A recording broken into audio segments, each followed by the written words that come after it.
will study the mole concept, which is the basic concept of chemistry.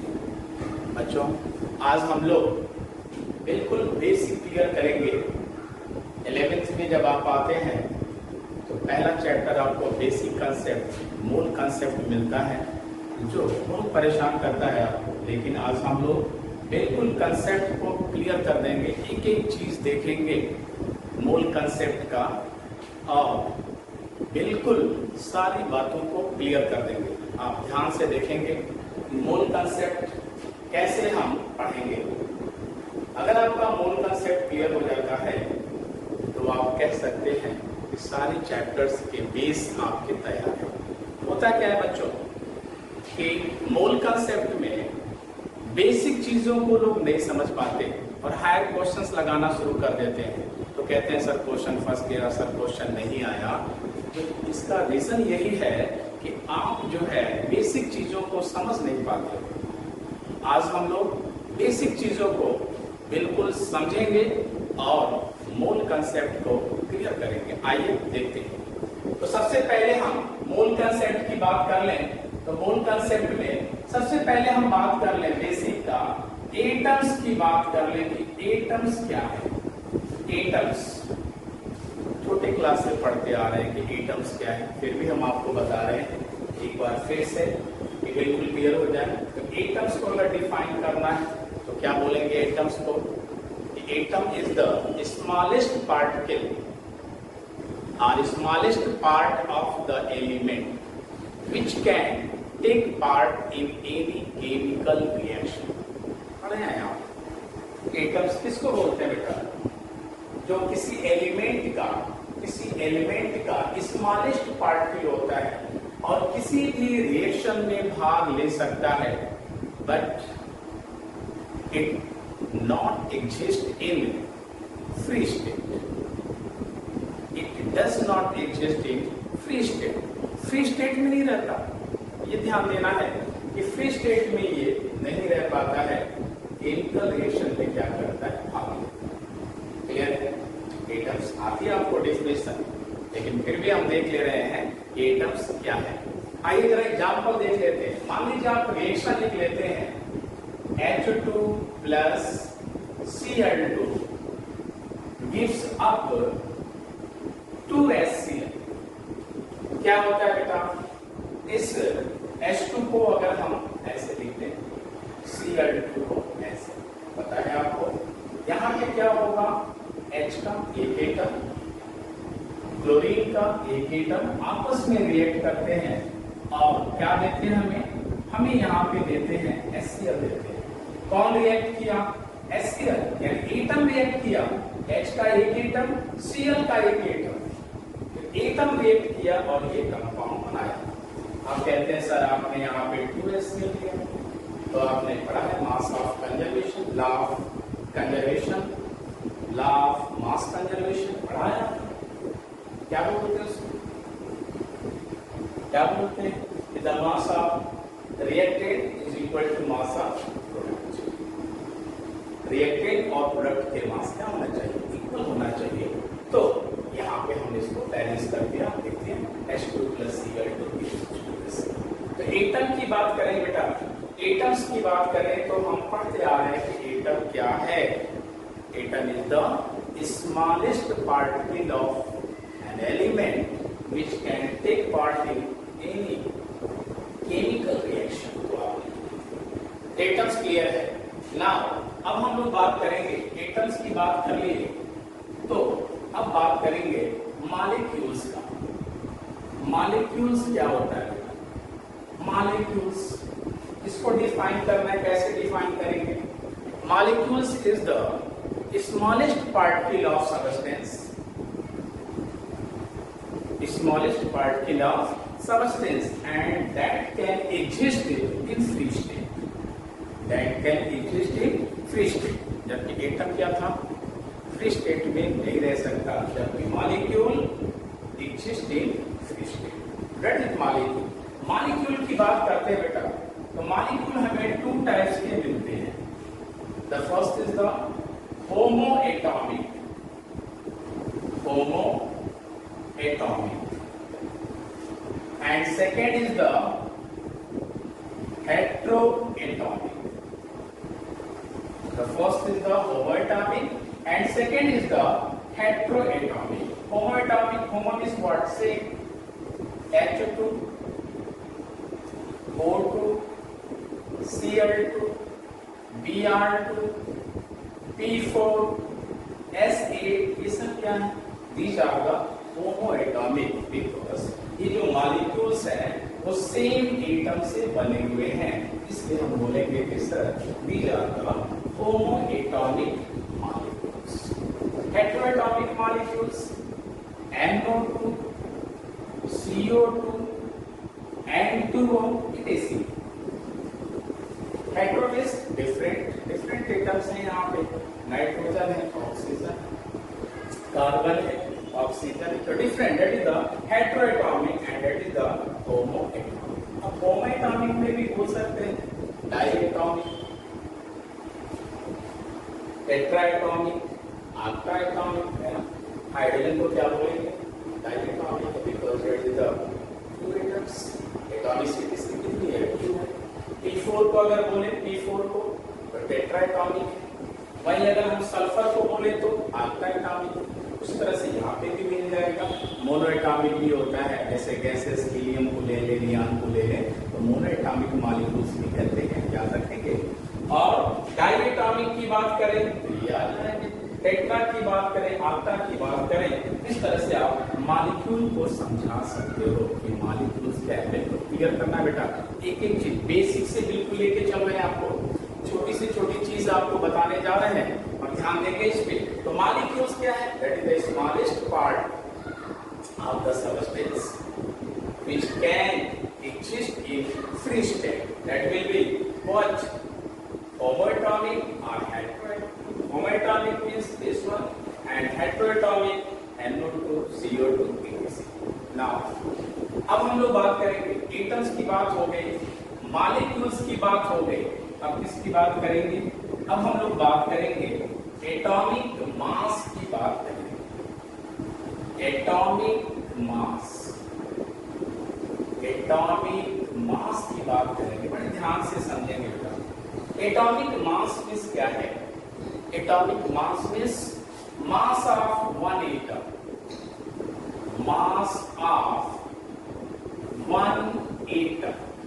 Mass of one atom की बात करते हैं बेटा, तो आपको पता है कि एटम जो है कितना छोटा है. एटम तो बहुत छोटा है, तो मास इसका हम कैसे निकालेंगे? तो पहले की बात कर लें. इनिशियली शुरू में अगर एटॉमिक मास की बात करें, जब इलेक्ट्रॉन प्रोटॉन की खोज नहीं होती, इनिशियली हम बात करें, डाल्टन एटॉमिक थ्योरी से लिया गया कि अगर इतने छोटे पार्टिकल का अगर मास निकालना है तो हम क्या करेंगे? रिलेटिव एटॉमिक मास निकालेंगे. किसी से इसको क्या करेंगे? रिलेट करेंगे. स्टैंडर्ड किसी को मान लेंगे और स्टैंडर्ड से हम क्या करेंगे? एटॉमिक मास निकालेंगे. स्टैंडर्ड का क्या मतलब होगा बेटा? जैसे अगर हम स्टैंडर्ड की बात करें, 1 kg की बात करें, फिजिक्स में आपने पढ़ा 1 kg, 1 मीटर की बात करें, तो कहां से आया 1 kg या 1 मीटर कहां से आया? तो 1 kg की जैसे अगर हम बात कर लें तो फ्रांस में क्या हुआ? एक सिलेंडर रखा हुआ, प्लेटिनम और इरिडियम से बना हुआ एक सिलेंडर रखा हुआ है, तो जिसका मास, जिसके मास को ही हम क्या बोलते हैं? 1 kg मान लिया. हुआ क्या? जैसे पहले किसी चीज को मेजर करना होता था तो हम बोलते थे किसी चेयर का हमें मास निकालना है, पता चला कि 10 सिलेंडर के बराबर है, तो हम बोलते थे कि mass of 1 chair is equal to mass of 10 cylinders. किसी की वैल्यू निकालनी है तो हम सिलेंडर में निकालते थे, तो मास of 10 cylinder, mass of 20 cylinder, mass of 50 cylinder. तो ये क्या हुआ?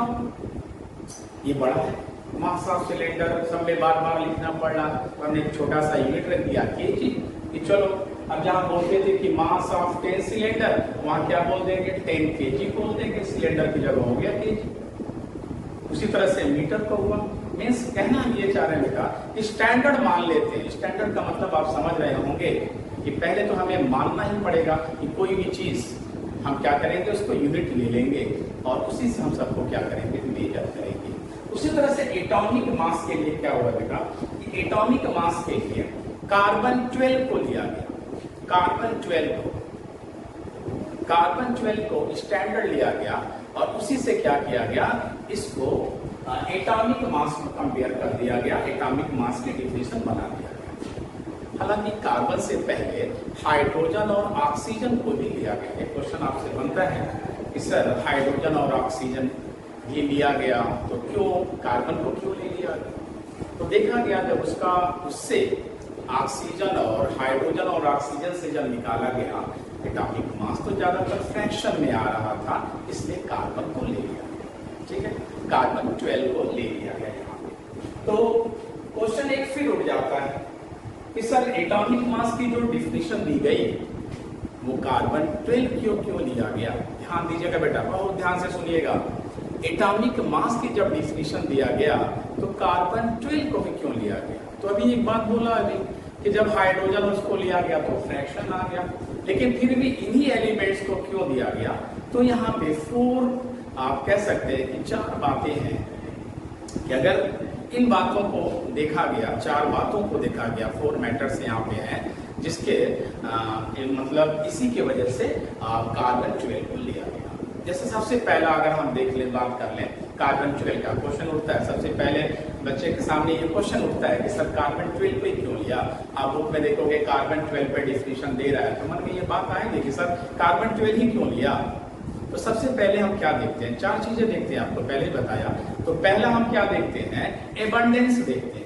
एबंडेंस का मतलब कि जिस एलिमेंट को हम ले रहे हैं, जिस एटम को हम ले रहे हैं उसका एबंडेंस कितना पाया जाता है एटमॉस्फेयर में, हमारे नेचर मतलब एटमॉस्फेयर में कितना पाया जाता है ये पता करना है। तो पता चला कि कार्बन का जो एबंडेंस है वो भी अच्छा, इसका 4th या 5th रैंक आता है एबंडेंस में। तो पहला केस आप ये बता सकते हैं कि कार्बन लेने का कारण क्या था, एबंडेंस। सेकेंड मैटर जो है कार्बन लेने का, कि कार्बन को क्यों लिया, सेकेंड मैटर है कि जो भी एटम हो वो ज्यादा रिएक्टिव ना हो, मोर रिएक्टिव ना हो। Second one is what, that is not more reactive, ज्यादा रिएक्टिव एटम नहीं होना चाहिए। और थर्ड क्या होना चाहिए कि बहुत लिस्ट रिएक्टिव भी नहीं होना चाहिए, बहुत लिस्ट रिएक्टिव भी नहीं होना चाहिए। एंड फोर्थ वन, जो उसके आइसोटोप्स हैं वो ज्यादा इफेक्टिव ना हो। जैसे बेटा अगर इफेक्टिव का मतलब यहाँ पे कि अगर हम कार्बन 12 की बात करें, कार्बन 12, कार्बन 13 एंड कार्बन 14 आते हैं तो बेटा 92% कार्बन 12 होता है आइसोटोप्स में और बाकी ये होते हैं। तो आप समझ सकते हैं कि कार्बन 12 कितना ज्यादा इफेक्टिव है। तो दिस वन द रीजन बेटा एटॉमिक मास की जब हम लोग डिफिनीशन देखने जा रहे हैं तो आप कार्बन 12 को लेके डिफाइन करेंगे। तो सबसे पहला क्वेश्चन उठता है कि सर आपने कार्बन 12 को ही क्यों लिया? ये चारों बातें आप बता दें। क्लियर है? अब आ जाते हैं डिफिनीशन पे, एटॉमिक मास को कैसे डिफाइन किया गया। तो ये पहला क्वेश्चन क्लियर हो गया। पहला क्वेश्चन एटॉमिक मास पढ़ने में पहले ये क्लियर हो गया कि why we have taken the carbon 12। Carbon 12 हमने क्यों लिया, ये बात समझ में आ गई। क्या क्या?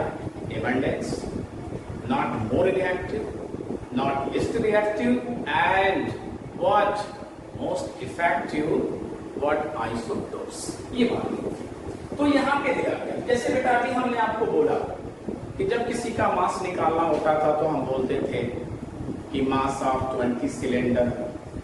उसी तरह से यहाँ पे क्या हुआ कि देखा गया कि जब किसी का भी मास निकालना हो यानी एटॉमिक मास को डिफाइन करना है तो कैसे डिफाइन कर सकते हैं, देख लीजिए ना। Atomic mass can be defined, ध्यान से सुनिएगा, atomic mass can be defined as the number, atomic mass can be defined as the number which indicates how many times the mass of one atom is heavier than 1/12 mass of one atom of carbon 12। फिर से सुनिए कैसे define करेंगे atomic mass को। atomic mass can be defined as a number which indicates, to indicate करता है how many times the mass of one atom is heavier than 1 by 12 mass of carbon, या 1 by 12 mass of one carbon atom, या one carbon atom, what is that is, या ऐसे बोल सकते हैं कि 1 by 12 mass of one atom, और अच्छी तरह से बोल सकते हैं 1 atom of carbon 12। क्लियर है? नहीं समझ में आया? 1 by 12 mass of one atom of carbon 12। Carbon 12 के 1 एटम से कितने टाइम्स हैवियर है उसको हम क्या बोलेंगे? Atomic mass. It is clear or not clear? 1 by 12 mass of 1 atom of carbon 12। अब जैसे देख लो, तुम्हें ऑक्सीजन का निकालना है। अगर आपको ऑक्सीजन का एटॉमिक मास निकालना है, atomic mass of 1 atom of oxygen का निकालना है, तो क्या लिखेंगे? ऑक्सीजन का कितना होता है एटॉमिक मास? 16। और क्या बोलेंगे? 1 by 12 mass of 1 atom of carbon 12। Atomic mass अगर आपको निकालना है ऑक्सीजन का एग्जाम्पल में ले रहे हैं, तो कह देंगे 16 into 1 by 12 mass of 1 atom of carbon 12। ठीक है? अगर इसी तरह से आपको सोडियम का निकालना है, सोडियम कैसे बोल देंगे? सोडियम का एटॉमिक मास कितना होता है? 23 into 1 by 12 mass of 1 atom of carbon 12। अगर आपको नाइट्रोजन का निकालना है, तो क्या होता है नाइट्रोजन का? 14 होता है। तो 14 into 1 by 12 mass of 1 atom of carbon 12। इस तरह से हम एटॉमिक मास को दिखा सकते हैं। यह दिखाया गया। लेकिन अभी बात यहाँ पे आ गई बेटा, फिर वही वाली बात आ गई, जैसे सिलेंडर वाली बात की थी, बोले थे कि अगर किसी का निकालना है तो बोलोगे मास ऑफ 20 सिलेंडर, है ना, मास ऑफ 50 सिलेंडर, तो आपने क्या कहते हैं केजी में कर दिया। उसी तरह से यहाँ बेटा अगर इस चीज को देखें कि mass of 1 atom of carbon 12, 1 by 12 mass of carbon 12, ये चीजें बार बार आ रही हैं, तो इसको एक छोटा सा रूप दे दिया गया और इसी को बोल दिया गया AMU। क्या बोल दिया गया? AMU बोल दिया गया। तो हम क्या कह सकते हैं? इसको हम ये बोल सकते हैं कि अगर आपको atomic mass of 1 oxygen atom का अगर निकालना है, तो क्या लिख सकते हैं पूरे को? 16 AMU। याद रखिएगा, क्या लिखेंगे? 1 by 12 mass of 1 atom of carbon 12 है, उसको क्या लिखेंगे? 16 AMU। इसी तरह से अगर हमें सोडियम का लिखना है, सोडियम का, तो क्या बोलेंगे? बोलो 23 AMU। इसी तरह से अगर नाइट्रोजन का लिखना है, नाइट्रोजन का, तो क्या बोलेंगे? 14 AMU। इस तरह से हम ये जो ले रहे थे 1 by 12 mass of 1 atom of carbon 12, उसको हम किस में लिख सकते हैं? AMU में लिख सकते हैं। क्लियर? तो AMU में हम इसको दिखा सकते हैं। चलिए अब ये बात आती है कि सर ये तो क्लियर हो गया कि जो है AMU में हम इस बड़े रूप में जो था 1 by 12 mass of 1 atom of carbon 12, इतने बड़े को हम छोटे में दिखा सकते हैं AMU। क्लियर है? क्लियर है? चलिए अब हम बात कर लेते हैं AMU में तो आ गया। अब क्वेश्चन ये आता है कि रिलेटिव एटॉमिक मास क्या होता है? रिलेटिव एटॉमिक मास मास क्या है। अच्छा, एएमयू समझ में आ गया। अब एएमयू को हम क्या करते हैं, यू से लिखते हैं हम, यूनिफाइड मास। अब उसको जो है एएमयू को रिमूव कर दिया गया, उसकी जगह पे हम क्या लिखते हैं, यू लिखते हैं। तो अब यहाँ पे एक क्वेश्चन यहाँ पे आ जाता है कि रिलेटिव एटॉमिक मास क्या होता है, रिलेटिव एटॉमिक मास। तो रिलेटिव एटॉमिक मास की हम लोग बात करें, एटॉमिक मास तो हो गया। अब हम लोग बात कर ले यहां पे relative atomic mass. Relative atomic mass, अक्सर कंफ्यूजन होता है, बच्चे कंफ्यूज होते हैं कि sir atomic mass, relative atomic mass. तो रिलेटिव एटॉमिक मास क्या है?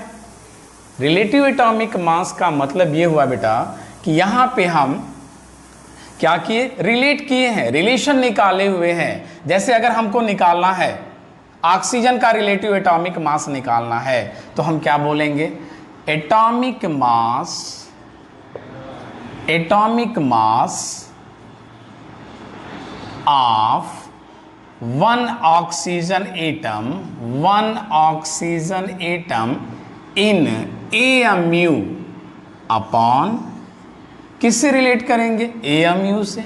एएमयू आपको पता है 1/12 part of mass of one atom of carbon 12। तो एटम से एटम यहाँ क्या हो जाएगा, कैंसिल हो जाएगा। इट मीन्स कि अगर आपसे रिलेटिव एटॉमिक मास पूछा जाए तो क्या होगा बेटा, रिलेटिव एटॉमिक मास का कोई यूनिट नहीं होगा।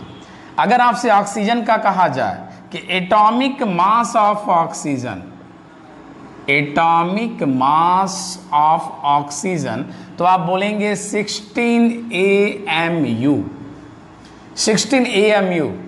लेकिन अगर आपसे कह दिया जाए atomic mass of oxygen 16 AMU, लेकिन अगर आपसे कह दिया जाए कि relative atomic mass of oxygen, तो क्या बोलेंगे आप ऑक्सीजन, तो सिर्फ 16 बोलेंगे, सिर्फ 16 बोलेंगे। याद रखेंगे रिलेटिव एटॉमिक मास और एटॉमिक मास में, atomic mass of oxygen in AMU या एब्सोल्यूट एटॉमिक मास बोलते हैं, absolute atomic mass of oxygen atom in AMU. और किससे कंपेयर कर दो, किससे रिलेशन निकाल दो, एएमयू से। तो एएमयू से कैंसिल हो जाएगा और हमें क्या मिल जाएगा, यहाँ पे हमें यहाँ पे मिल जाएगा रिलेटिव एटॉमिक, यानी रिलेटिव एटॉमिक मास अगर कहा जाए तो आप बोलेंगे सर इसकी यूनिट नहीं होती। ऑक्सीजन का पूछा जाए तो 16 हो जाएगा, सोडियम का पूछा जाए तो 23 हो जाएगा। लेकिन अगर एटॉमिक मास पूछा जाए तो क्या बोलेंगे,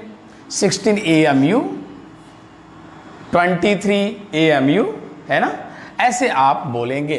तो एटॉमिक मास और रिलेटिव एटॉमिक मास में एक आपको डिफरेंस यहाँ पे मालूम हो गया। आप ऐसे समझा सकते हैं कि एटॉमिक मास और रिलेटिव एटॉमिक मास क्या है।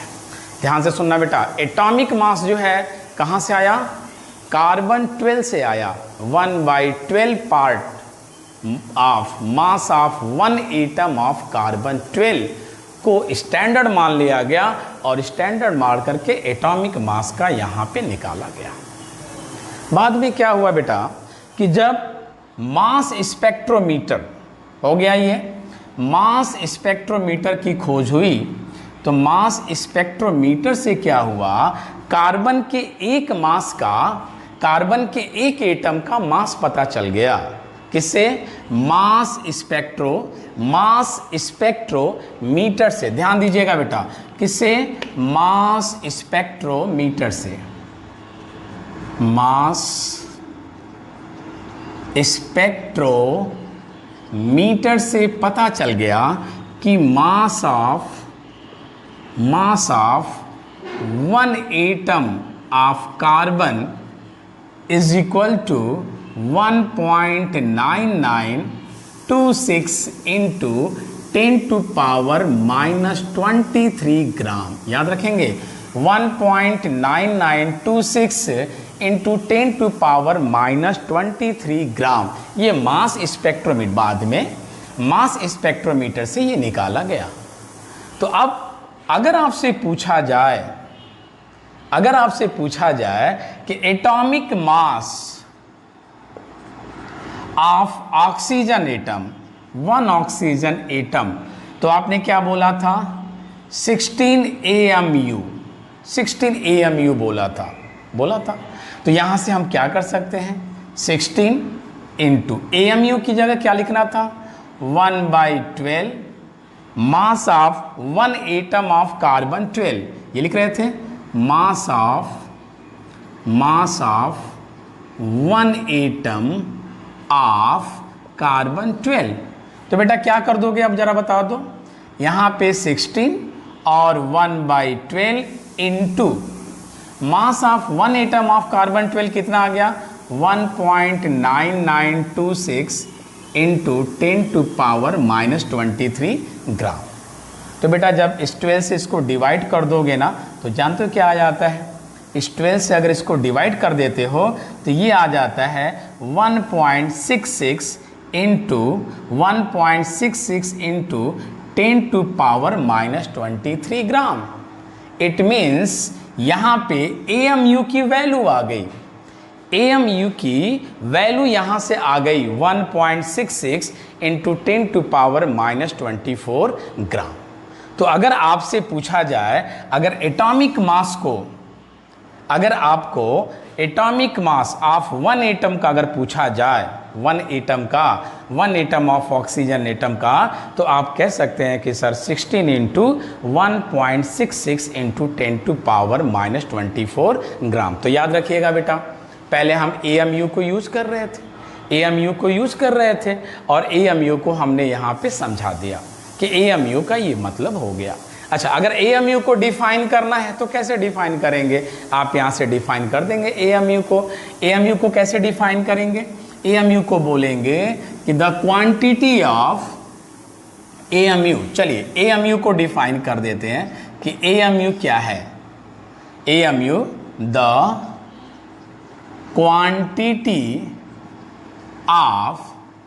क्वांटिटी ऑफ किसकी quantity 1/12 part mass of 1 atom of carbon 12 is known as what 1 AMU। AMU को हम यहां से समझा सकते हैं, यानी 1 AMU को क्या समझा दिया, 1 AMU को आपने क्या बोला, 1 AMU को आपने बोला कि 1/12 into mass of 1 atom of carbon 12, तो 1/12 और मास ऑफ 1 एटम ऑफ कार्बन 12 कितना आया मास स्पेक्ट्रोमीटर से 1.99 इंटू 10⁻⁻ कितना -23 ग्राम। तो यहाँ से अगर इसको आप डिवाइड कर दोगे 12 से तो आ जाएगा 1.66 इंटू 10⁻⁻24 ग्राम आ जाएगा।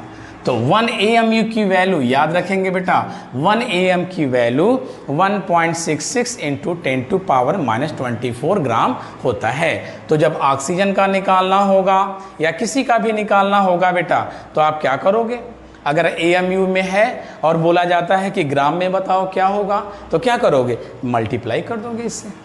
या ग्राम में दिया है और बोला जाता है कि AMU में बताओ, तब क्या करोगे, डिवाइड कर दोगे इससे।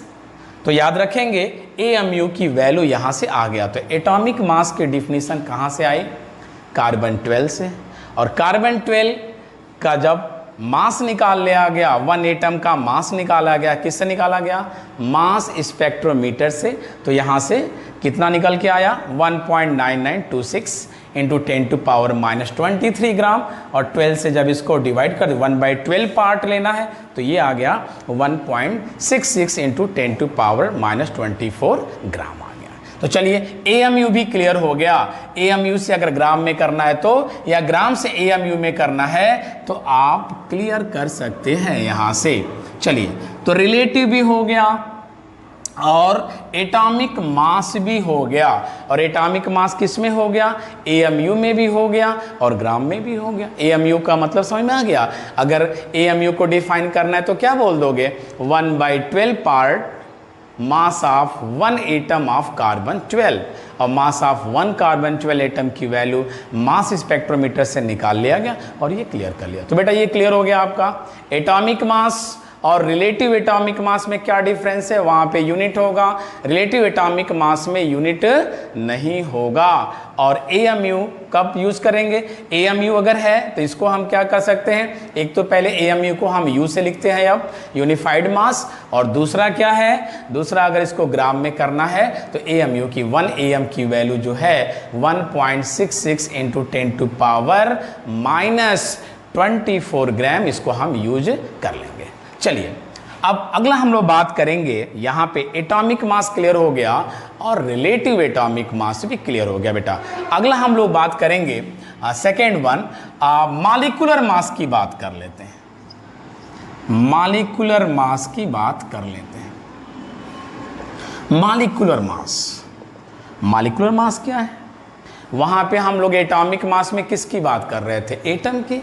सिमिलरली यहाँ पे हम क्या करेंगे, मॉलिक्यूल की बात करेंगे, लेकिन डिफाइन वैसे ही कर देंगे। कैसे डिफाइन करेंगे, molecular mass is defined as the number, molecular mass is defined as a number which indicates how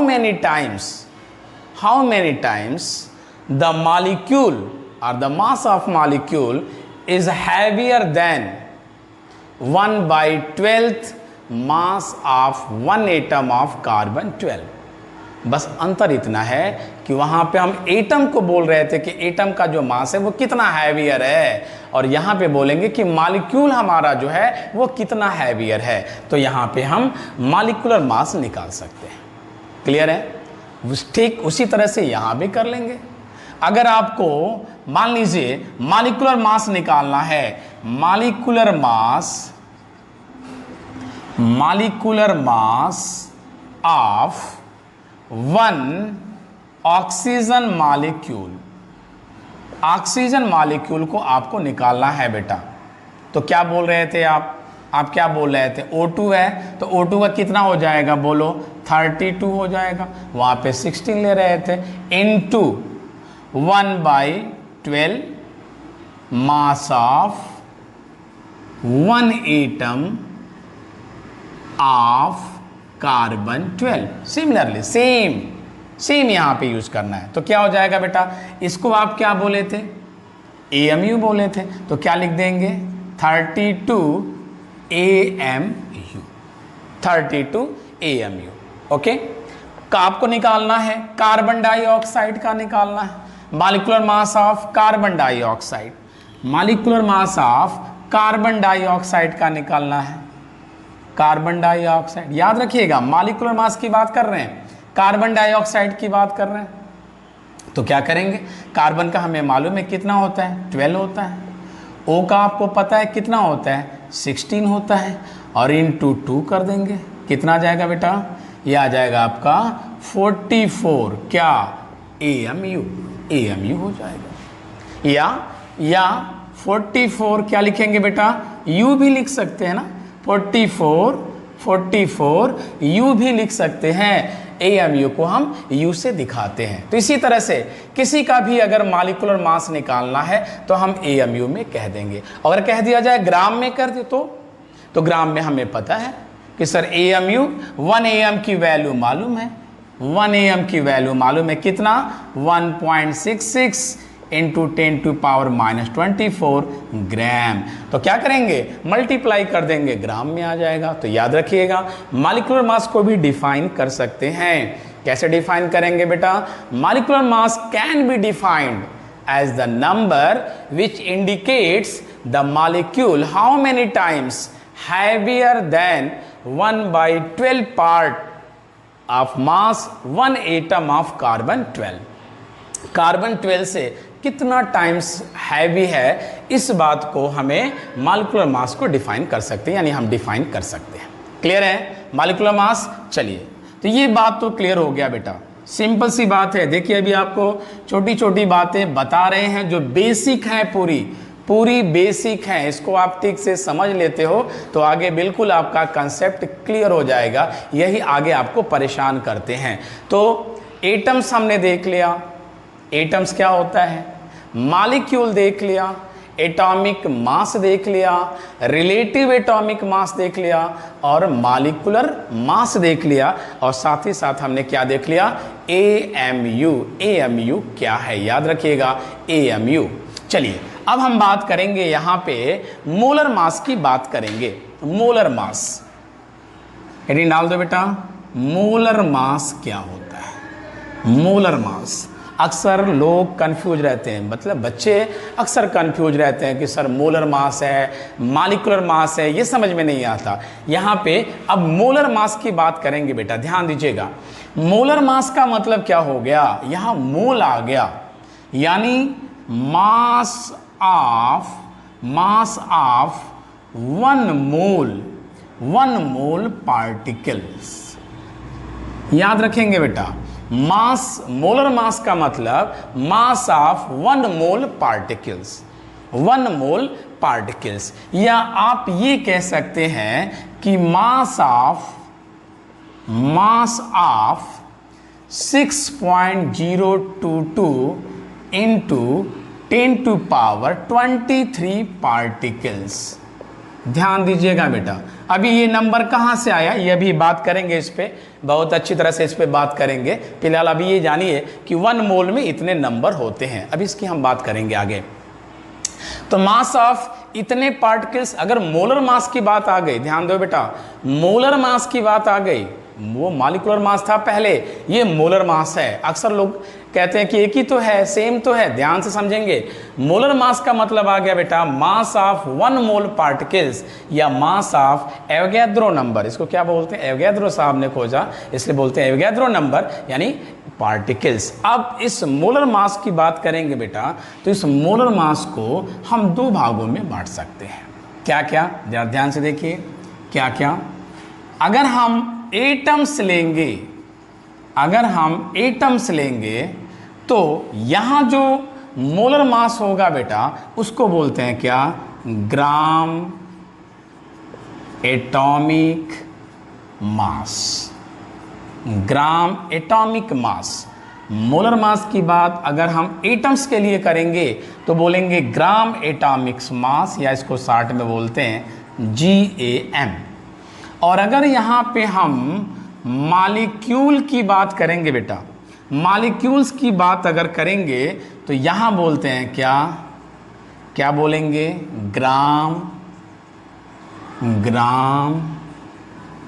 molecular mass. Gram molecular मास, या शॉर्ट में बोलते हैं इसको ग्राम GMM, ग्राम मॉलिक्यूलर मास। बहुत ध्यान से समझना है बेटा कि यहाँ पे मोलर मास आ गया। मोलर मास की अगर बात आ गई तो आप बोलेंगे कि मोलर का मास का मतलब ये हुआ, मोलर मास का मतलब हुआ कि मास ऑफ 6.022 इंटू 10⁻23 पार्टिकल का हमें लेना है। अब पार्टिकल में क्या ले सकते हैं आप, अगर आपने एटम लिया, एटम्स की बात हम लोग किए हैं अभी, अगर आपने एटम लिया तो उसको क्या बोलेंगे, ग्राम एटॉमिक मास बोलेंगे। उस मोलर मास को, किसी भी एटम के मोलर मास को क्या बोलेंगे, ग्राम एटॉमिक मास बोलेंगे। और किसी भी मॉलिक्यूल के मोलर मास को क्या बोलेंगे, ग्राम मॉलिक्यूलर मास बोलेंगे। ध्यान से समझिएगा। बोलते हैं ऐसे कि सर जब एटॉमिक मास को ग्राम में ले लिया तो उसको ग्राम एटॉमिक मास कहते हैं, जब मॉलिक्यूलर मास को ग्राम में ले लिया तो ग्राम मॉलिक्यूलर मास में ले बोलते हैं। लेकिन ग्राम में कैसे लेते हैं बेटा, इसको हम लोग अब देखेंगे। तो क्लियर हो गया मोलर मास। आइए हम पहले बात कर लेते हैं ग्राम एटॉमिक मास क्या है, या ग्राम एटॉमिक मास को हम कैसे डिफाइन करेंगे। ग्राम एटॉमिक मास, ग्राम एटॉमिक मास को अगर डिफाइन करना है तो कैसे हम डिफाइन करेंगे। तो अभी आपने बोला है कि सर ग्राम एटॉमिक मास का मतलब ये है कि हमें मास लेना है, लेकिन कितने एटम का लेना है, 6.022 इंटू 10⁻23 एटम का लेना है। तो चलिए बेटा, जैसे अगर हम बात कर लें ग्राम एटॉमिक मास, ऑक्सीजन की बात कर लें कि ग्राम एटॉमिक मास ऑक्सीजन का क्या होगा, तो बेटा हम लोग अभी पढ़े हैं कि atomic mass of one atom of oxygen, तो आपने क्या बोला था 16 AMU, क्या बोला था 16 AMU, या इसको हम क्या लिख सकते हैं बेटा 16 AMU को हमने अभी आपको ये भी बताया था कि आप लिख सकते हो कि 16 इंटू 1 AMU की कितनी वैल्यू थी 1.66 इंटू 10 टू पावर 24 ग्राम, ये एटॉमिक मास हो गया बेटा, ठीक है। लेकिन हमें ग्राम में तो हो गया, लेकिन ये किसका हुआ एक एटम का हुआ, तो ये ग्राम एटॉमिक मास नहीं हुआ बेटा, ये ग्राम में हो गया तो ये ग्राम एटॉमिक मास नहीं हुआ, क्योंकि ये मास किसका है 1 एटम ऑफ ऑक्सीजन का है, और ग्राम एटॉमिक मास क्या है बेटा मोलर मास है। तो मोलर मास को क्या बोलते हैं बेटा, जब 6.022 इंटू 10 टू पावर 23 एटम्स का अगर मास निकालोगे तो उसको हम बोलेंगे क्या ग्राम एटॉमिक मास। तो बेटा चलो एक एटम का मास इतना है, तो 6.022 इंटू 23 एटम्स का क्या हो जाएगा जरा बता दो, तो 6.23 ऑक्सीजन एटम ले लीजिए, ऑक्सीजन एटम्स का क्या हो जाएगा बेटा, तो 6.022 into 10 to power 23 into 16 into 1.66 और 10 टू पावर -24, ये हो गया बेटा ग्राम एटॉमिक मास। अब ये कहते हैं कि सर अभी तो आपने बोला कि सर ग्राम में कर देते हैं तो ग्राम एटॉमिक, ग्राम में कर देते हैं तो ग्राम एटॉमिक मास हो जाता है, ठीक है।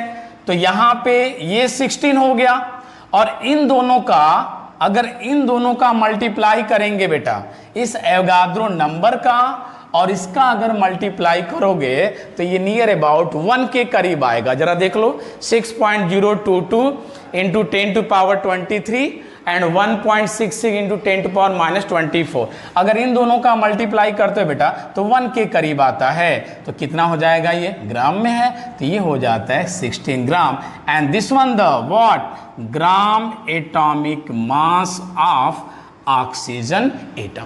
तो ऑक्सीजन एटम का ये 16 ग्राम आ गया। तो बेटा ग्राम एटॉमिक मास क्लियर था कि जब एटॉमिक मास को ग्राम में करते हैं तो बोलते हैं ग्राम एटॉमिक मास, लेकिन ग्राम में कैसे आया, ग्राम में ऐसे आया कि हमने पहले क्या किया 1 एटम का एटॉमिक मास पढ़ चुके हैं बेटा, atomic mass of 1 atom of oxygen का लेंगे तो 16 AMU या 16 इंटू AMU की वैल्यू हम निकाल चुके हैं बेटा 1.66 इन 10 टू पावर -24, तो मल्टीप्लाई कर दिया ये ग्राम में आ गया, इतना क्या हो गया इसको हम इतना ग्राम बोल सकते हैं। लेकिन हमें यहाँ पे ग्राम एटॉमिक मास की बात करनी है बेटा, तो ग्राम एटॉमिक मास की बात करनी है तो क्या करेंगे हमें इतने एटम्स का मास लेना है, तो एवोगाड्रो नंबर लेंगे और इससे मल्टीप्लाई कर देंगे तो आ जाएगा। तो मेन बात यह है कि बेटा 6.022 और 1.66 10 पावर -24 और ये 23 है, अगर इसका मल्टीप्लाई करेंगे तो 1 आ जाएगा, और कितना आ जाएगा 16 ग्राम, और इसको बोलेंगे ग्राम एटॉमिक मास। तो इसी तरह से बेटा अगर किसी का भी निकालना है, सोडियम का निकालना है तो सोडियम का क्या बोलेंगे, अगर पूछा जाए ग्राम एटॉमिक मास तो क्या बोलेंगे 23 ग्राम, 23 ग्राम, और पूछा जाए एटॉमिक मास तो क्या बोलेंगे बेटा 23 AMU या 23 U। तो याद रखिएगा एटॉमिक मास और ग्राम एटॉमिक मास में क्या रिलेशन है या दोनों में क्या डिफरेंस है, ये आप यहां से बता सकते हैं। क्लियर है? चलिए अब ये क्या हम पढ़ रहे हैं, मोलर मास पढ़ रहे हैं, याद रखिएगा मोलर मास पढ़ रहे हैं। Molar mass means mass of Avogadro number atoms, ठीक है। अब सेकंड हमें क्या जानना है, सेकंड यहां पे हमें जानना है मॉलिक्यूलर मास। क्या जानना है, ग्राम मॉलिक्यूलर मास। तो लिख दीजिए ग्राम मॉलिक्यूलर, ग्राम मॉलिक्यूलर मास।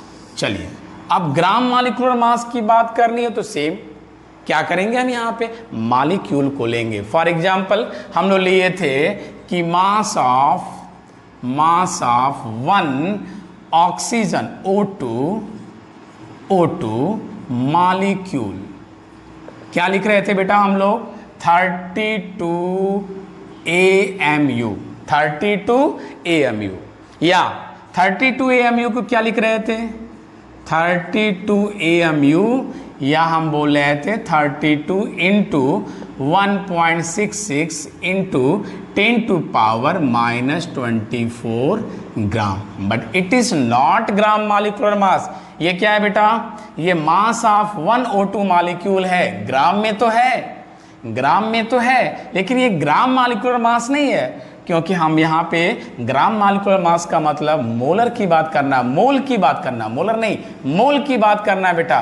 तो मोल में कितने आते हैं, तो 6.022 इंटू 10 टू पावर 23 मॉलिक्यूल्स को अगर हम molecules of oxygen atom, of oxygen atom नहीं, मॉलिक्यूल्स ऑफ ऑक्सीजन O2 का, तो कितना हो जाएगा जरा बोल दो, 32 into 1.66 into 10 to power -24 into 6.022 into 10 to power 23। तो जब इसका मल्टीप्लाई करेंगे बेटा तो क्या आ जाएगा, 1 आ जाएगा।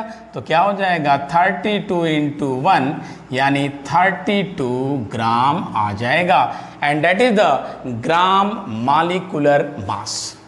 It is clear or not clear, gram molecular mass, बहुत ध्यान से समझिएगा बेटा। हम लोग मोलर मास की बात कर रहे हैं, और मोलर मास में दो आते हैं, ग्राम एटॉमिक मास और ग्राम मॉलिक्यूलर मास। जब एटम को लेंगे तो बोलेंगे क्या, ग्राम, यानी ग्राम एटॉमिक मास, और जब मॉलिक्यूल को लेंगे तो क्या लेंगे, ग्राम मॉलिक्यूलर मास। तो क्लियर हो गया बेटा, मॉलिक्यूलर मास, ग्राम मॉलिक्यूलर मास, एटॉमिक मास, ग्राम एटॉमिक मास, ये सारी बातें क्लियर हो गई बेटा। अब आपके पास कोई कंफ्यूजन नहीं होना चाहिए कि एटॉमिक मास क्या है, रिलेटिव एटॉमिक मास क्या है, ग्राम एटॉमिक मास क्या है, मॉलिक्यूलर यानी ग्राम मॉलिक्यूलर मास क्या है, इनमें आपको जरा सा भी कंफ्यूजन नहीं होना चाहिए। चलो बेटा, अब हम लोग बात करेंगे, ये तो हो गया ग्राम एटॉमिक मास और इसकी। अब आइए हम लोग बात कर लेते हैं, एटॉमिक मास एक और आता है जिसका नाम होता है average atomic mass. Average atomic mass, average atomic मास की बात कर ले बेटा। एवरेज एटॉमिक मास क्या होता है ना, एवरेज से नाम से पता चल रहा है कि एवरेज की बात कर रहा है यहाँ पे। तो हम कह सकते हैं बेटा कि नेचुरली ऑकरिंग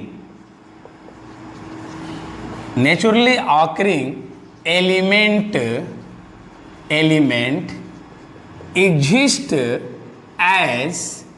एग्जिस्ट करता है, कैसे, एग्जिस्ट एज मेनी नंबर्स, या क्या मोर देन, आप ये कह दीजिए मोर देन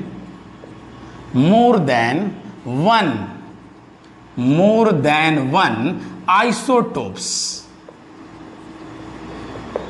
मोर देन वन आइसोटोप्स हैं बेटा जो एग्जिस्ट करते हैं, मोर देन वन आइसोटोप्स। जैसे एग्जाम्पल में ले लें, अगर हम कार्बन की बात करें तो कार्बन एग्जिस्ट एज, कार्बन कैसे एग्जिस्ट करता है बेटा, C12,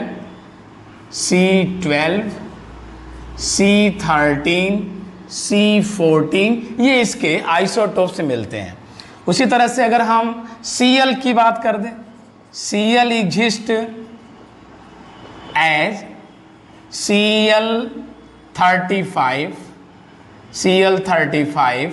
Cl37, और इसी तरह से अगर हम ऑक्सीजन की बात कर दें तो oxygen exist as oxygen 16, oxygen 18।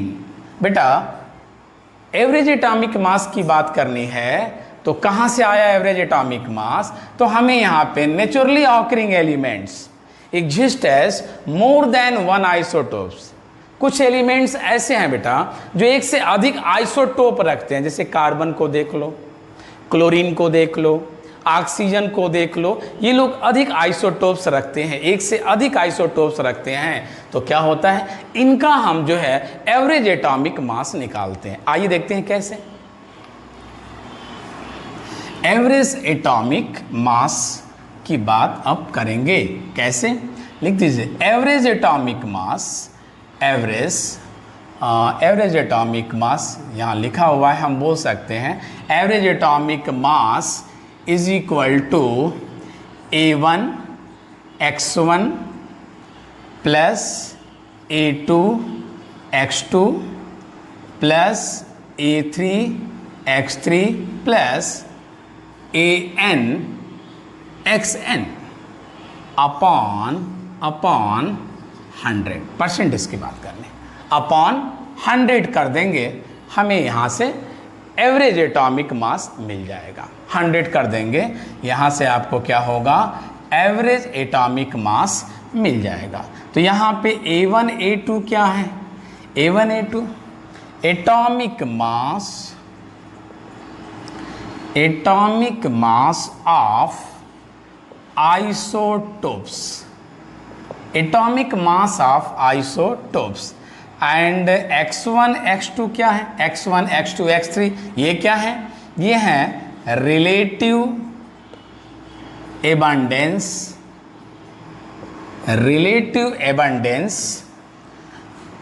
Isotopes, relative abundance of isotopes.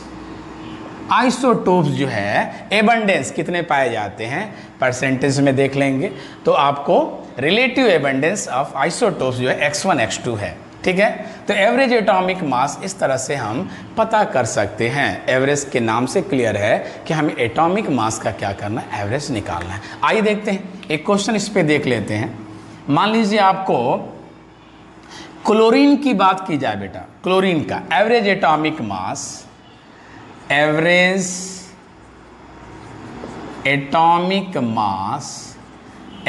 Atomic mass of chlorine की बात कर लिया जाए, क्लोरीन की बात कर लिया जाए तो मान लीजिए अगर आपको क्लोरीन 35 एटॉमिक मास 35 है, जो इसका एबंडेंस बेटा आपको दिया है 75%, एबंडेंस दिया हुआ है।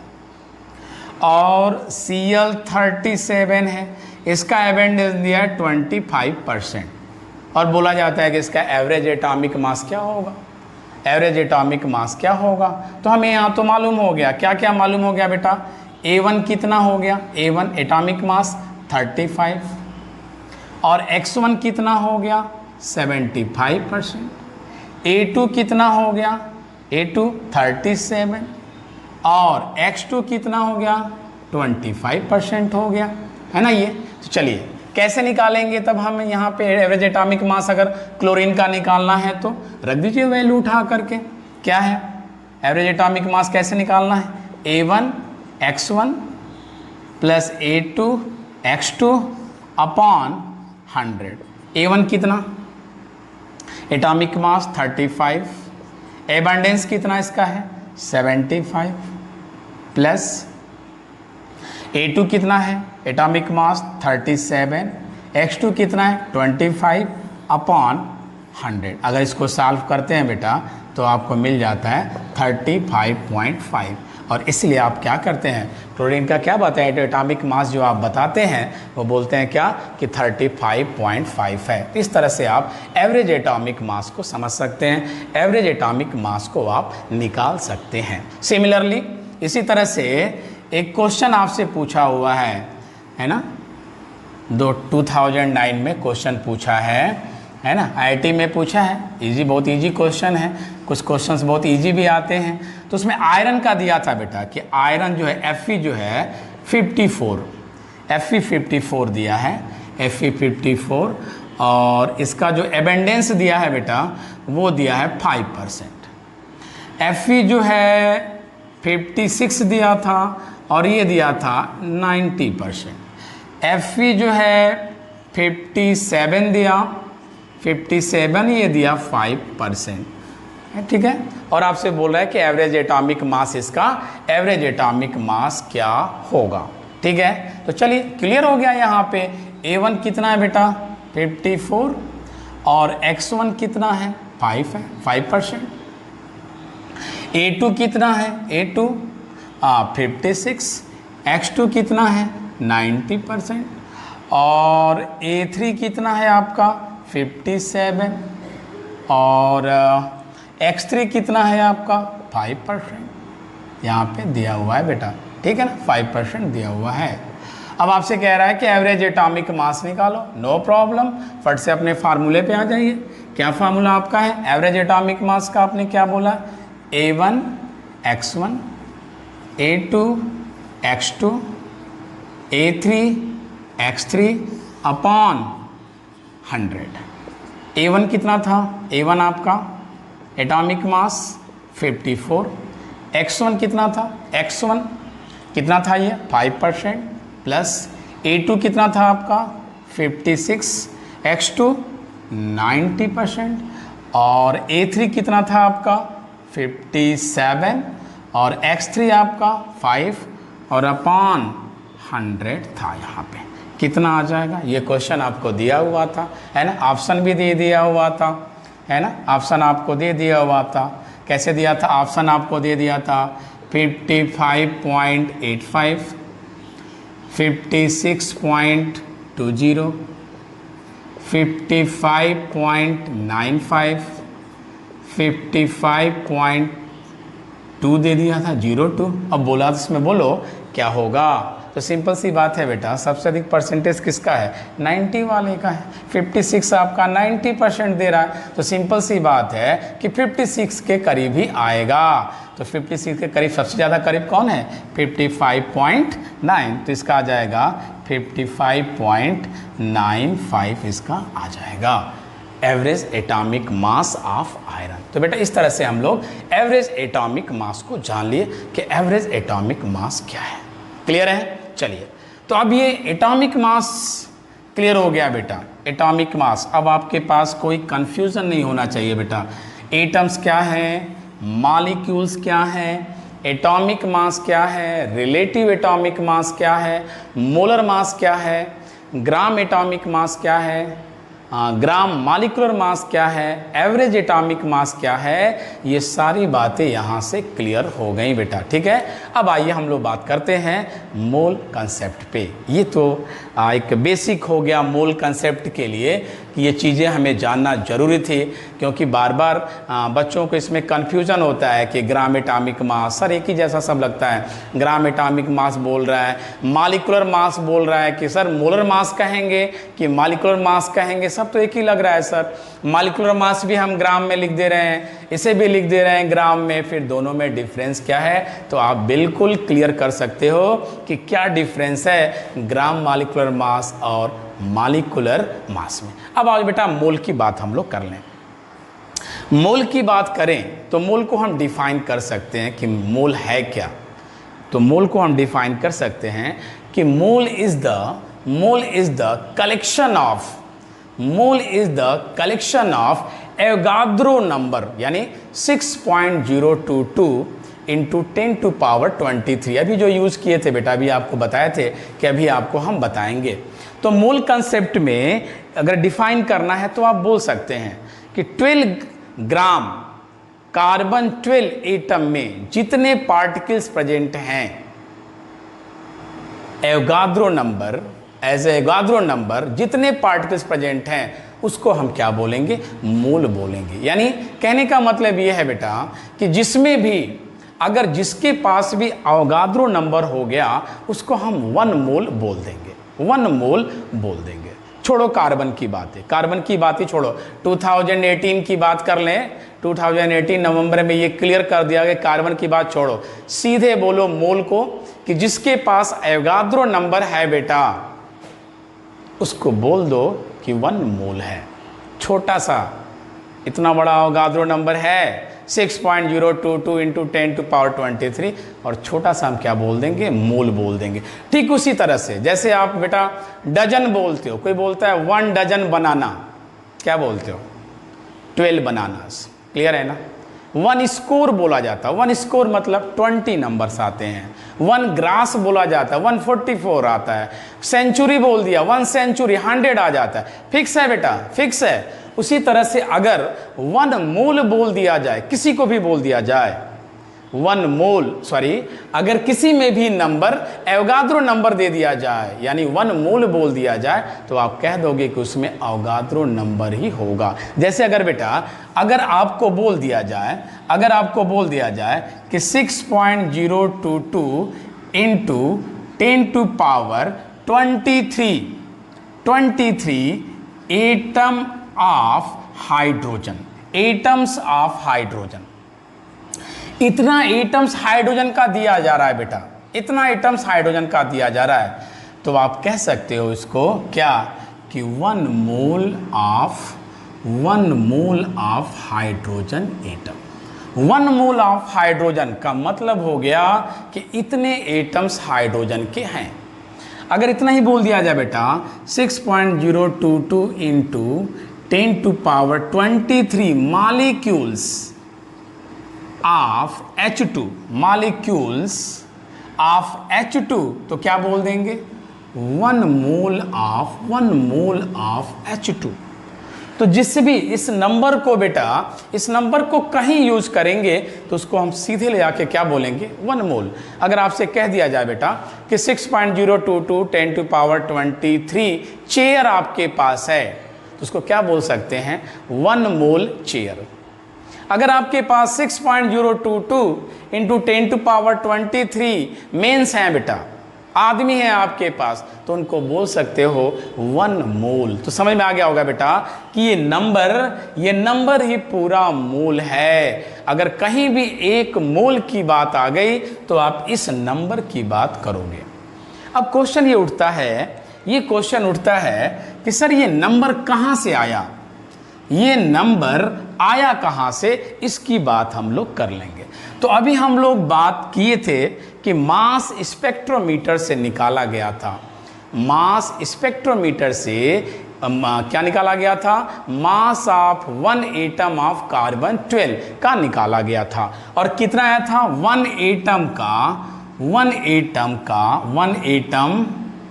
कार्बन 12 का मास जो निकाला गया था, कितना आया था 1.9926 into 10 to power -23 gram.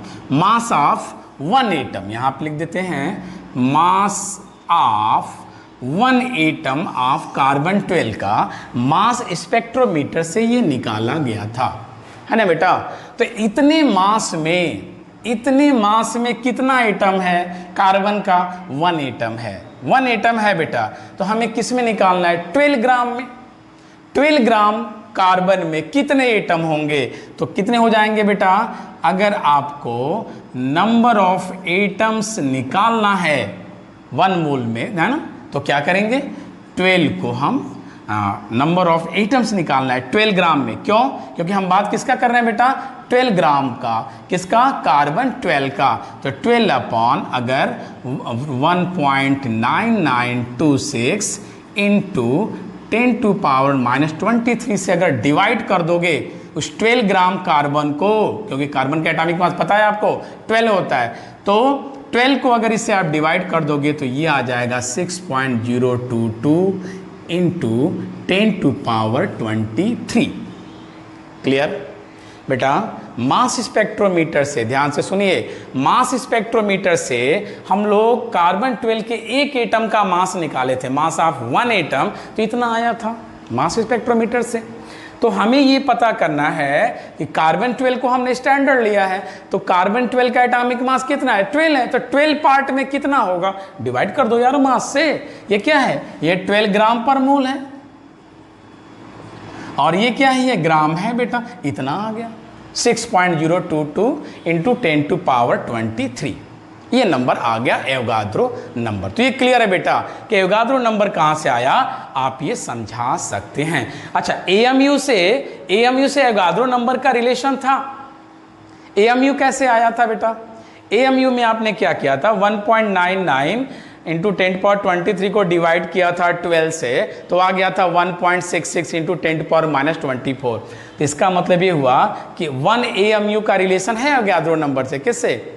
1 AM is equal to क्या बोल सकते हैं? 1/NA। एवोगाद्रो नंबर को किससे दिखाते हैं? NA से दिखाते हैं बेटा, NA से दिखाते हैं। तो वहां भी एक रिलेशन हमको याद रखिएगा कि 1 AMU इक्वल है किसके? 1/NA के इक्वल है। चलो बेटा ये तो मालूम हो गया। अच्छा एक यहाँ पे बहुत अच्छा सा क्वेश्चन बन जाता है कि एवोगाद्रो नंबर और एवोगाद्रो कांस्टेंट में क्या डिफरेंस है? एवोगाद्रो नंबर, ध्यान से सुनिएगा question. Avogadro number, Avogadro's number and Avogadro's constant में क्या अंतर है बेटा? क्या डिफरेंस है? तो एवोगाद्रो नंबर और एवोगाद्रोज कांस्टेंट, लगता है कि सर दोनों तो एक ही हैं, लेकिन बेटा एवोगाद्रो नंबर की बात अगर पूछा जाए तो आप बोलेंगे सर इट इज डायमेंशनलेस, इसका यूनिट नहीं होता बेटा, इसका डायमेंशन नहीं होता। लेकिन अब एवोगाद्रो कांस्टेंट बोल दिया, एवोगाद्रोज कांस्टेंट, याद रखना बेटा, अगर एवोगाद्रो कांस्टेंट बोल दिया तो क्या बोलेंगे इसको? पर मोल या पर एटम आपको मिलता है। तो पर मोल या पर एटम में क्या होता है? एवोगाद्रो कांस्टेंट होता है 6.022 इंटू 10⁻23 पर एटम या पर मॉलिक्यूल, तो उसको क्या बोलेंगे? That is the Avogadro's constant. और अगर एवोगाद्रोज नंबर की बात करेगा तो 6.022 into 10⁻23। Here is no dimension. याद रखेंगे बेटा, एक अच्छा क्वेश्चन यहाँ पे है, Avogadro number and Avogadro constant में क्या डिफरेंस है। तो चलो बेटा ये तो हम लोग परिचित हो गए एवोगाद्रो नंबर से। एवोगाद्रो नंबर कहाँ से आया? मोल का मतलब क्या है? मोल का देखो, मोल का रियली मतलब क्या होता है? पाइल या यू कैन से हीप, यानी किसी चीज का ढेर, किसी चीज का इकट्ठा होना, collection, you can say collection. तो ये कलेक्शन है, मोल को डिफाइन करना है तो आप बोल दो sir it is the collection of Avogadro's number. Avogadro number का क्या है? कलेक्शन है। किसी भी इंटिटीज का हो सकता है। इंटिटीज का मतलब मोल, एटम भी हो सकता है, मॉलिक्यूल भी हो सकता है, आयन भी हो सकता है, इलेक्ट्रॉन भी, कुछ भी होगा। हमने आपसे बोला अभी कि अगर हम बोल देंगे 1 मोल इलेक्ट्रॉन तो क्या बोलोगे आप? Sir 6.022 into 10⁻23 electron. हमने कह दिया 1 मोल आयंस, तो फिर वही बोलोगे 6.022 इंटू 10⁻23 आयन। तो किसी भी इंटिटीज को हम ले सकते हैं बेटा। यहाँ पे याद रखिएगा आपको कैसे आप सब इसको मोल को डिफाइन कर सकते हैं। तो क्लियर हो गया बेटा? अच्छा मोल से मोल इस नंबर की बात करें बेटा तो ये बहुत बड़ा नंबर है, बहुत बड़ा नंबर है। ये जो नंबर दिख रहा है बेटा 6.022 इंटू 10⁻23, ये एक बहुत बड़ा नंबर है जिसको हम बहुत छोटे में कह दे रहे हैं। क्या? 1 मोल कह दे रहे हैं, है ना। कभी भगवान से कह दो भगवान हमें ज़्यादा पैसा मत दो, हमें केवल 1 मोल रुपीज़ दे दो, उससे मेरा काम चल जाएगा। भगवान भी सोचेंगे यार बहुत छोटा सा रुपीज़ तो मांग रहा है, 1 ही मोल मांग रहा है, दे दो इसको। लेकिन पता है अगर ये 1 मोल रुपीज़ मिल गया तो कितना आपके पास पैसा है पता है आपको? इस पे एक क्वेश्चन पूछा था कि अगर आप जो है हर सेकेंड अगर इस एवोगाद्रो नंबर को रुपीज़ में ले लिया जाए, रुपीज़ में ले लिया जाए, इतना अगर हम रुपीज़ ले लें, रुपीज़, और at the rate of 10 lakh of rupees in 1 second, her second में आप 10 लाख आप खर्च करते हो, 10 लाख अगर खर्च करते हो तो कितने ईयर्स में ये पैसा समाप्त होगा या कितने ईयर्स ये पैसा चलेगा पता है? आप निकाल लोगे इसको, है ना।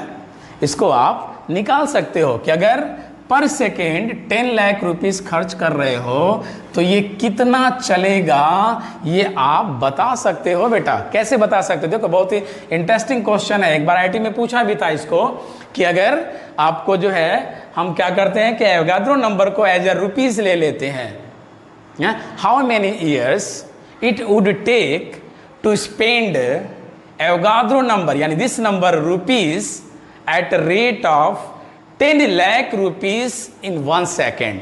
तो क्या करना होगा बेटा, इसको हम डिवाइड करेंगे किससे, 10 टू पावर 6 से। ईयर में पूछ रहा है, 1 ईयर में कितने दिन होते हैं बेटा, 365, ठीक है, डे हो गया। 1 डे में कितना आवर्स होगा बेटा, 24। 1 डे में कितना आवर होगा, 1 डे में आवर 24 हो गया। और 1 आवर में कितना मिनट होगा, 60। और 1 मिनट में कितने सेकंड होंगे, 60। बेटा इसको डिवाइड कर दोगे तो ये आएगा 9.02 इंटू 10 टू पावर 9 ईयर्स। बेटा अगर हर सेकेंड 10 लाख रुपीस खर्च करोगे तो भी इतना समय लगेगा। इस नंबर का इंपॉर्टेंस है बेटा, समझ लो कितना बड़ा रुपीस है ये। आप समझ सकते हैं एवोगाद्रो नंबर का, कि आप अगर हर सेकेंड 1 सेकेंड में 10 लाख खर्च करें अगर, तो भी इतना यूज हो जाएगा। आइए अब आगे हम बात करते हैं, इस पे कुछ न्यूमेरिकल्स की बात कर लेते हैं मोल कंसेप्ट पे, कि जितने कंसेप्ट हम लोग पढ़े अभी, ग्राम एटॉमिक मास, ग्राम मॉलिक्यूलर मास, तो इस पे हम न्यूमेरिकल कैसे लगा सकते हैं, आइए इसकी हम बात कर देंगे। तो नंबर ऑफ मोल, तो पहला हम केस ले लेते हैं, है ना। यहाँ पे हम इसको ट्रिक एक दे देते हैं आपको शार्ट में, कि formula in case, formula in case की हम बात करते हैं। अगर हमें यहाँ पे एटॉमिक सबस्टेंस की बात करनी है, एटॉमिक सबस्टेंस लेना है, एटॉमिक सबस्टेंस लेना है, तो इसके लिए अगर मोल निकालना है तो हम बोल सकते हैं mole is equal to n is equal to, क्या ले सकते हैं, गिवन मास यानी m upon gram atomic mass यानी GAM। क्या करना है बेटा, n is what, n is the mole. अगर आपको एटॉमिक सबस्टेंस के लिए फार्मूला चाहिए, मोल निकालना है, तो हम बोलेंगे मास अपॉन ग्राम एटॉमिक मास। अगर यही हमें मॉलिक्यूलर सबस्टेंस के लिए निकालना है, मॉलिक्यूलर सबस्टेंस के लिए, तो क्या बोल सकते हैं, यहाँ पे बोल सकते हैं n is equal to mass upon GMM, यानी मास अपॉन ग्राम मॉलिक्यूलर मास। बेटा अगर यही गैस के लिए बोल दिया जाए, गैस के लिए ध्यान देना है, अगर गैस के लिए निकालना है, गैसियस सबस्टेंस, गैसियस सबस्टेंस अगर है, गैसियस सबस्टेंस, तो इसके लिए अगर मोल निकालना है तो वॉल्यूम लेंगे, volume of gas in litre, और किस पे, STP पे, STP you know standard temperature pressure upon 22.4 litre में ले लेंगे। और यही बेटा अगर हमें कहीं आप पार्टिकल दिया हुआ है, number of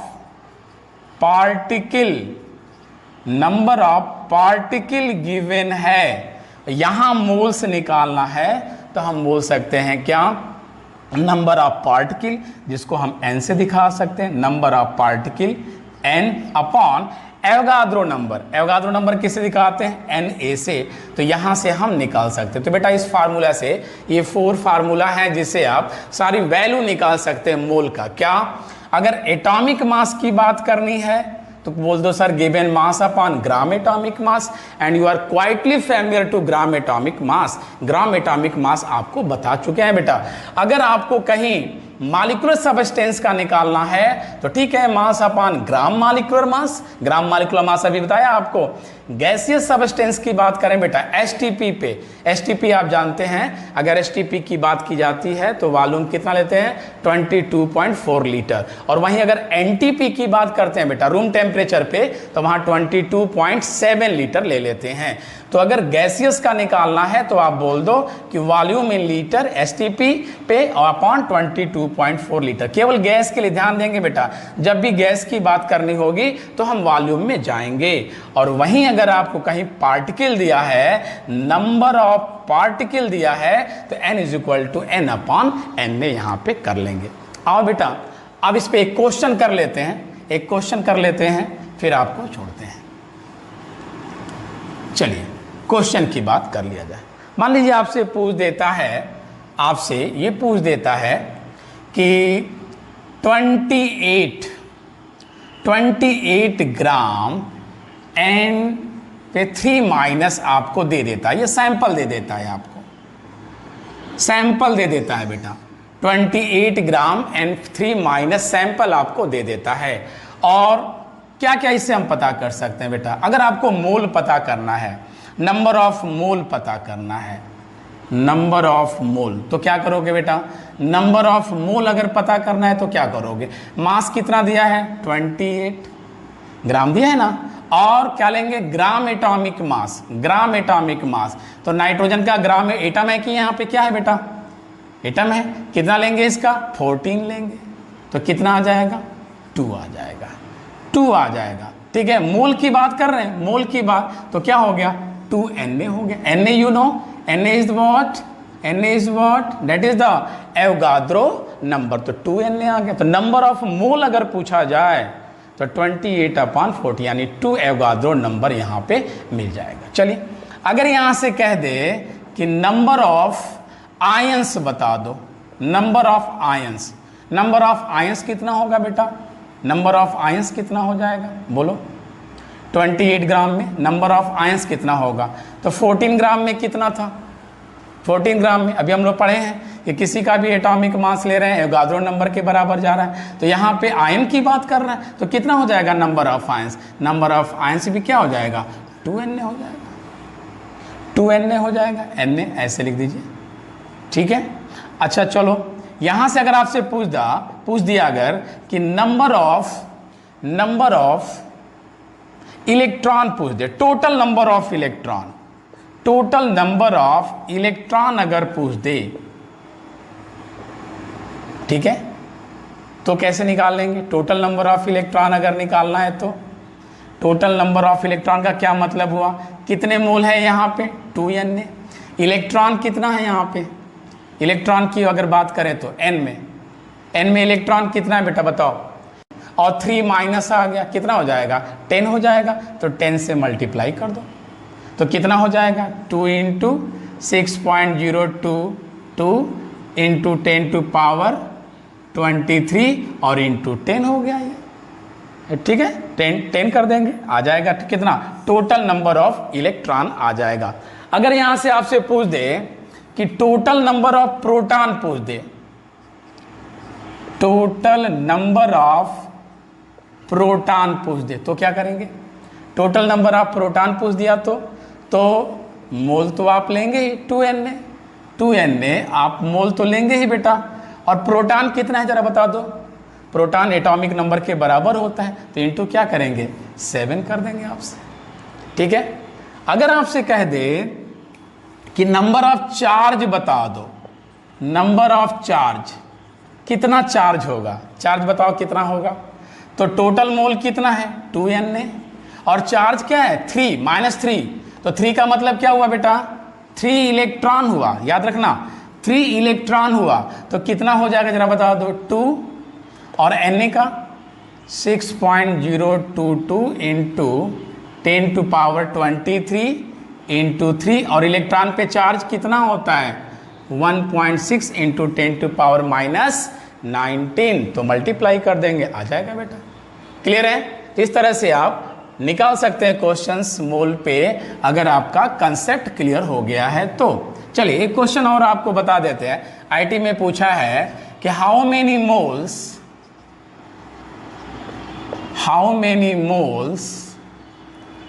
of electron weight 1 kg, 1 kg electron आपको दे रहा है और नंबर ऑफ मोल्स पूछ रहा है, नंबर ऑफ मोल्स की बात कर रहा है, 1 kg मान ला, ठीक है। चलो मोल की बात कह दिया, एवोगाद्रो नंबर, बार बार यही बताना चाह रहे हैं बेटा। मोल्स का मतलब क्या है? ये आईटी का क्वेश्चन है बेटा, आईटी का क्वेश्चन ये पूछा हुआ है कि कितना होगा, तो बता दो। चलो मान लेते हैं, हम ये मान लेते हैं कि जो नंबर ऑफ मोल्स है वो x है, x नंबर ऑफ मोल्स ले लो, ठीक है। मोल की बात कह दिया है, तो कितने नंबर की बात कर रहा है बेटा? 6.023 × 10⁻23 का, और वेट है ना, इलेक्ट्रॉन का वेट कितना होता है बेटा, इलेक्ट्रॉन का weight 9.1 into 10 to power -31 kg।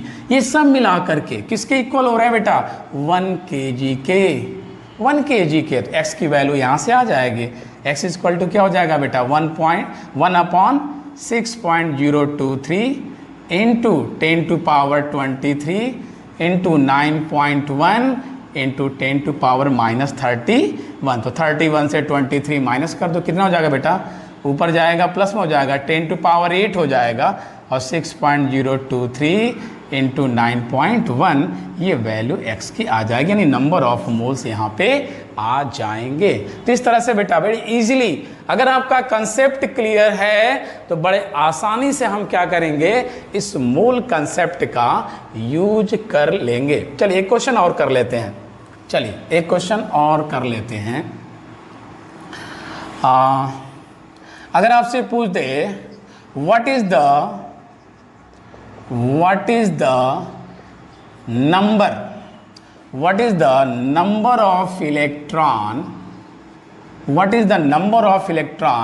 इन 1.6 ग्राम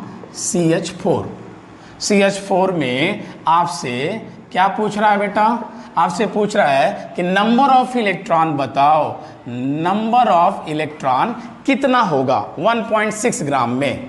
तो ग्राम दिया है तो मोल में कैसे चेंज करेंगे बेटा, मॉलिक्यूल का है, ये मॉलिक्यूल का है। तो अभी आपने बोला है कि क्या बोला था मास निकालने के लिए, मॉलिक्यूल के लिए आपने कि मास अपॉन ग्राम मॉलिक्यूलर मास। तो पहले आप मोल में चेंज कर लो, है ना बेटा, तो मोल में चेंज कर लो, नंबर ऑफ मोल यहाँ से चेंज कर लो, क्या मिल जाएगा बेटा 1.6, और GMM जो ग्राम मॉलिक्यूलर मास पड़े कितना 16, कितना आ जाएगा 0.1 मोल आ गया, 0.1 मोल आ गया। आपसे पूछ रहा है नंबर ऑफ इलेक्ट्रॉन पूछ रहा है बेटा।